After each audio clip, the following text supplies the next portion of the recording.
And it's great to have Jeff Van Gundy joining us on the maiden voyage of the drive here in Salt Lake City. Coach, how you doing? Thanks so much for the time. How are you, Spence? I'm doing really, really well. I'm doing really well. So give us kind of an update on what's been going on with Team USA, your vantage point. You've been obviously coaching the select team, and so you've had a front row seat and a lot of really glowing reports about the way Donovan Mitchell has been playing. Donovan Mitchell has been absolutely terrific at both ends of the floor, playing exceptionally well, studying exceptionally hard because, it's just when you're coming to a new situation with a lot of different guys, there's much to learn and there's much to study. And the thing I've liked most about him as he's playing unselfishly, but he's also not being passive. He's being assertive with the ball, and he's being terrific defensively. So he's gotten off to a great start. What kind of now that you know him, obviously you know the Jazz front office and coaching staff, but now that you've really had a chance to see him up close, talk about his personality with the other players, his leadership skills. I mean, he's playing with some good veteran guys, but also some young players as well. And a lot of people around here think Donovan just has a great chance to be a great leader. Are you seeing the same thing? But yeah, I do, but I see it differently than probably most. I don't think it's about words or, inspirational talks or anything like that. I think it's about what your actions are. And his actions are he's a diligent worker, an unselfish player, and an inspiring teammate. And if you've got all of those things, then quite naturally you're going to be a really good leader, no matter if it's early in your career or later in your career.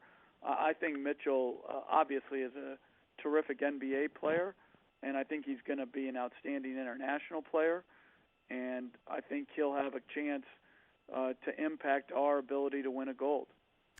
Just how good, Jeff, do you think he can be if he maximizes his potential? If he reaches the absolute pinnacle, how good do you think Donovan can be in this league? Well, I think he does have the chance. Listen, the West it's hard. Not only team-wise, but because of so many good players, to achieve all those individual goals that you might set for yourself, all-star games and the like. So I think certainly he can be a perennial all-star. I think he can be an all-NBA player to some level. And I think his ability to continue to improve his decision-making with the ball will go a long ways towards seeing what his ceiling is. Jeff, there was a time where it was pretty rare that big-time names would pull out of Team USA duty, and a lot of the bigger names have. Harden, AD, Damian Lillard, Bradley Beal, etc. What's been the reaction of the coaching staff to see so many of the top-name players decide to sit this summer out? Well, everybody has to make the decisions that are best for them and their career. Some made those decisions really early, others at the start of the summer, and others very late. And the thing that the very late did, those decisions, was it made it very difficult on USA Basketball to replace them with the same type of players that backed out. And so that was difficult. The timing of it, to me, was problematic because some of them came so close to the initial training camp in Vegas. And Jeff, the days of just kind of showing up and winning gold, that's not how it is anymore. Spain, France, Serbia, I mean, a lot of great international teams. Of course, we'll be the favorite. Team USA will be the favorite. But is there any trepidation of approaching this competition with a roster of so many young players that have never experienced international competition?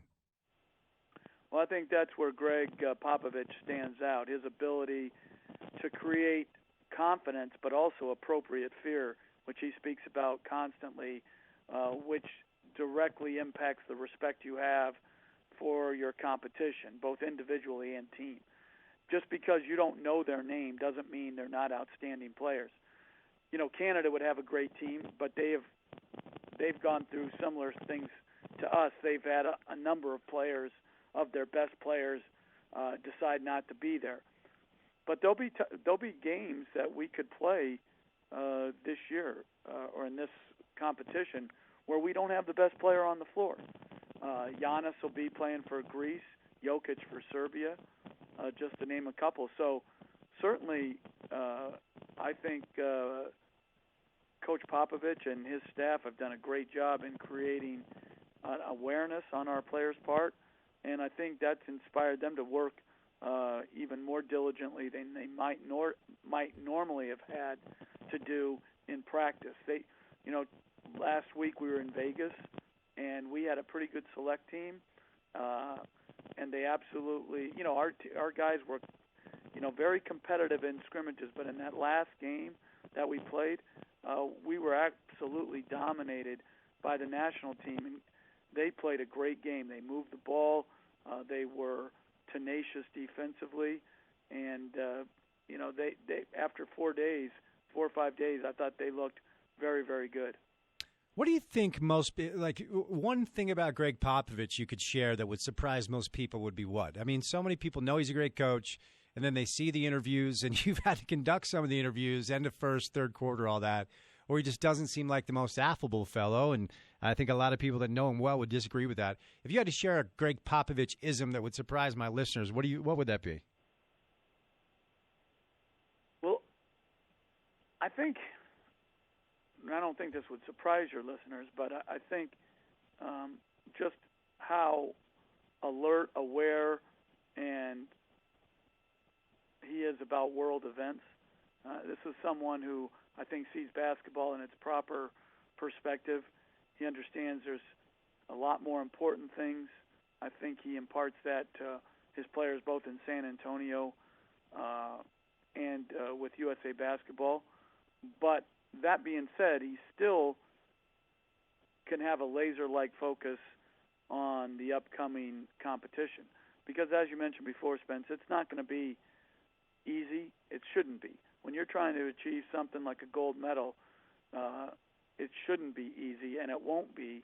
And we're going to have games where it's going to be an absolute knife fight, and we're going to have to, understand that those teams have played together. They have better continuity. They have incredible knowledge of that game, the rules, the intricacies of the international game, and we're going to have to overcome that with speed, quickness, defense, three-point shooting. We're going to have to play good basketball. Jeff, I want to get some off-season free agency thoughts, and we'll start here in Salt Lake. It's been crazy. I mean, all the player movement across the league. It's not a thing that used to be a part of this league, and it's been a part of it now for quite a while. So it's kind of status quo, even though this offseason was nuts. I mean, the Jazz had Mike Conley, among others. We'll get to Bogdanovich and we'll get to Ed Davis and the like in a moment. But I want to start with Conley. That's the player that everyone around here is so excited about. I know Dennis Lindsey and Justin Zanuck, they've had their eye on Mike for a long, long time because he's really good. I mean, it's not a secret. But what do you think the addition of Mike Conley means for the Jazz this year? Well, I think Conley has obviously the ability to be impactful defensively, and he is probably a little bit underrated offensively. He's very good at both ends of the floor. Obviously, health last year impacted his season. The one thing I've liked about Conley is the steady improvement. I don't know if I've ever seen an NBA player improve as much from year one to now as Conley. He wasn't very good at all his rookie year, but through basketball character, great work habits, good awareness and anticipation defensively, and constant improvement offensively with the ball running pick and rolls and all that, he's developed into a near all-star player who certainly, if it in the East, I think he would have made all-star games consistently. So I think they've got a very good player. I think Rubio is pretty good. I think Conley's clearly a step ahead. And then Bogdanovich, coach, and obviously he was with Indiana last year, and after Victor Oladipo went down, Bogdanovich became kind of like their guy offensively. I mean, average over 20 a game. He can really shoot it. Dennis talks about these shooters as snipers, and And, he's a guy that will allow the Jazz to stretch the floor a little bit and create some more space for Donovan and Mike. What do you like most about this addition for Utah? He's got good size. You already talked about the shooting. I also like his movement without the ball. I think Quinn Snyder does such a good job with his team in putting players in position to be at their very best. I think you'll see him figure out ways to use him where he gets cutting baskets as well.